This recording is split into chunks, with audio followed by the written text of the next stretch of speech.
Le point commun des mécanismes d'emprise, c'est que les victimes vous parleront d'amour.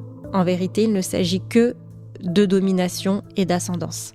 Et elle est là l'erreur. L'emprise, c'est un mécanisme qui se met en place de façon très pernicieuse, très discrète, avec des outils de manipulation très très fins. Donc tout est fait pour que finalement on ne réfléchisse plus par soi-même, mais pour l'autre et au travers de l'autre. Pour pouvoir mettre quelqu'un sous emprise, il faut être la personne providentielle, celle qu'elle attend depuis toujours, pour s'autoriser à penser pour elle, lui dire ce qui est bon pour toi, c'est ça, tu devrais penser comme ça les choses, moi je te comprends. Donc il y a déjà une espèce d'ascendance qui est posée. Ensuite, il y a tout un processus d'isolement qui est fait pour que la personne n'ait pas justement à entendre de ses proches leur avis, leurs critiques, leurs petits red flags. Donc on devient la personne qui devient tout un monde, puisque la victime est isolée.